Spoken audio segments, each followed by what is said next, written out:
Buenas tardes, gracias a todos por venir. Muchas gracias a la UP por esta invitación. Es un placer y un honor estar acá compartiendo mesa con Felipe y con Alejandro. Voy a mostrarles ahora un poco de mi trabajo. Yo estudié en la Universidad Nacional de La Plata,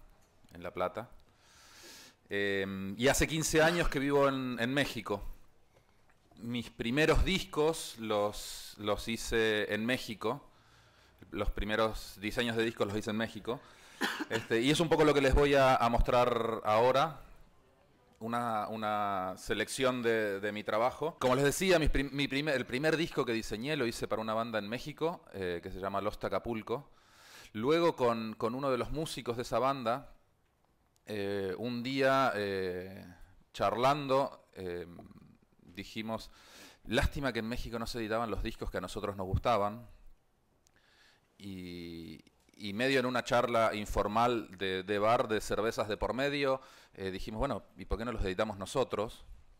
Y así fue como arrancamos con este proyecto, que les voy a mostrar algunos discos, que se llama Isotonic Records, que es una disquera. No nació con la pretensión de ser una disquera, pero se transformó en el camino en una disquera.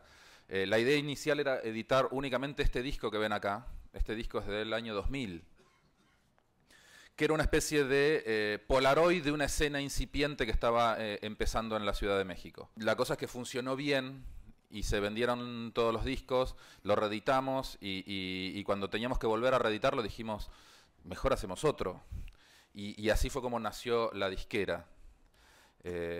Tampoco hemos hecho millones de discos, digo, a lo largo de estos 13 años de existencia de Isotonic Records hemos editado 14 discos, más o menos uno por año.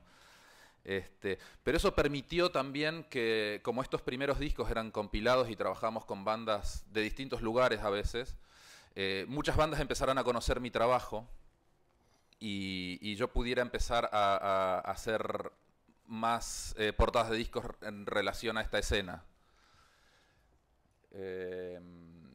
Estos siguen siendo discos de Isotonic. Yo creo que una de las grandes diferencias es esa un poco, que siempre a mí al menos siempre me habían enseñado que para desarrollar este tipo de trabajos tenía que existir un cliente que te encargara el trabajo y llamarte y hacerlo. Y finalmente en la práctica me encontré una forma, porque tampoco estaba demasiado planificado, sino que la fui encontrando en el camino, que quizás no es el camino más fácil ni el más habitual, pero si el cliente no existe, el cliente lo puede inventar también, digamos. Así fue como inventamos la disquera. Tiene muchas ventajas.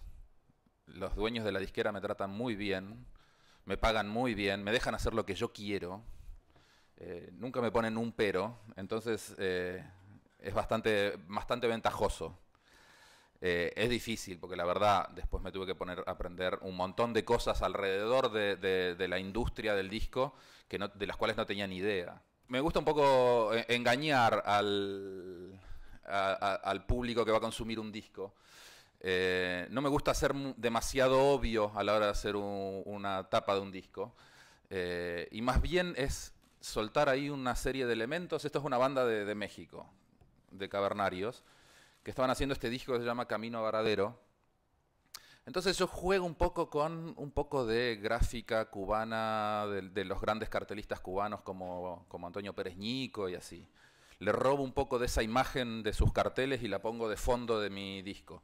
Lo pongo a Fidel, pongo a esta otra chica bailando la rumba o no sé qué, zombies, ovnis, y en realidad no les estoy contando gran cosa y estoy dejando que cada uno de ustedes, que cada uno de los que ven este disco pueda inventarse su propia historia. No trabajo, por ejemplo, haciendo mi trabajo de diseño, rara vez he trabajado con disqueras, mi trabajo es con los músicos. Claro, sí, sí. Y por lo general son músicos con los que existe alguna especie de vínculo, no quiere decir que nos conozcamos, pero que sí puedo entender su música y ellos pueden entender mi trabajo. Entonces dejamos que eso confluya un poco. Trato de no Rara vez viene el músico a decirme, quiero que me hagas esto y esto y esto. Entonces, primero los conozco, primero conozco la música, primero conozco el proyecto y luego es más fácil poder hacer esa traducción en visual de la música. Claro, pero ellos no te dicen nada. Por Solo te dan la música. Por lo general no, sí es, para mí sí es importante dejar que la música sea la que habla. Entonces sí me dan la música, sí. O sea, la única información que vos recibís es musical. No recibís... Tenemos una charla, nos conocemos... Sí, pero una charla informal. Informal. Sí, exacto. No hablan de la música. No hablan de la tapa. Hablamos de la música. Hablan de la música. No hablamos de la tapa, exacto. Por ahí. Y vos le haces el boceto y ellos te dicen sí. ¿Qué te van a decir? ¿Es el duende? No, pero por ejemplo, No, hay yo casos quiero- como esta banda, Los Tacapulco. Con ellos vengo trabajando hace 15 años. Con ellos pasan cosas raras, como por ejemplo, vamos a sacar un próximo disco dentro de 2 meses. Nos vamos de gira. Acá tenés el demo. Ya lo vamos a mandar hay que mandarlo a fabricar.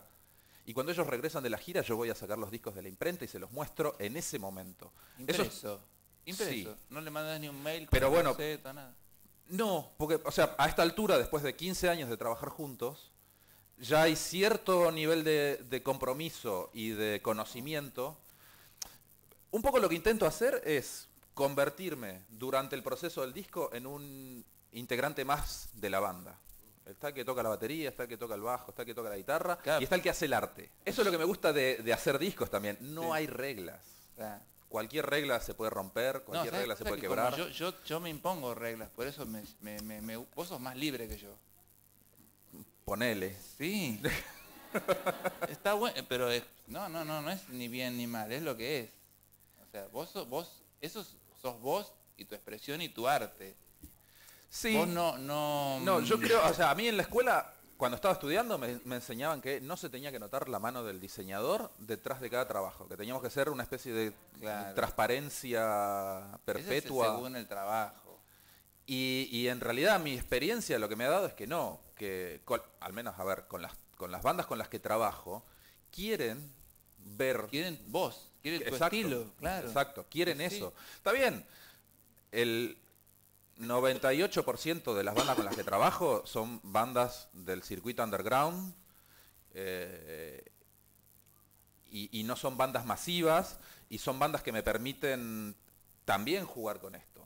Me permiten también hacer cosas como esto. O sea, cuando vinieron a hacer cuando vinieron a esta banda y les dije, vamos a hacer esta etapa del disco. Es una banda que hace música spaghetti western. Dije, vamos a poner en la tapa del disco nada más una representación muy abstracta casi del sol. En la tapa del disco no va a venir ni el nombre de la banda, ni el nombre del disco, ni nada. ¿Por qué? Porque por un lado conozco a la banda, sé que los tirajes de discos que hacen son reducidos, sé que estos discos se venden o en sus shows o en tiendas especializadas. No pasan por grandes cadenas de comercialización. Entonces eso me permitía hacer esto. La banda que va a comprar el disco en el show no necesita saber no necesita ver la foto de los músicos en la portada, ni el nombre, ni nada. Exageramos un poco con este disco. Toda la información está dentro. Cuando terminas de abrir el disco, y hasta con pop-up, así como de ¡pup! Todo ahí. Trabajo con bandas que pueden hacer eso también, que pueden volver, que saben que no necesitan un disco, incluso con bandas que deciden no vamos a sacar nuestro disco en CD. Nuestro próximo disco sale únicamente en vinil. Y después se lo pueden descargar de internet o de lo que sea. Entonces, claro, me encargan las tapas a mí y ellos están esperando que yo les haga una cosa exótica. Y claro, y estas tapas que para mí en México pueden ser como mucho más normales, ellos me cuentan después que en Finlandia es como de, la gente no espera esto para nada. Entonces, se produce un efecto ahí multiplicador de su proyecto, que están encantados.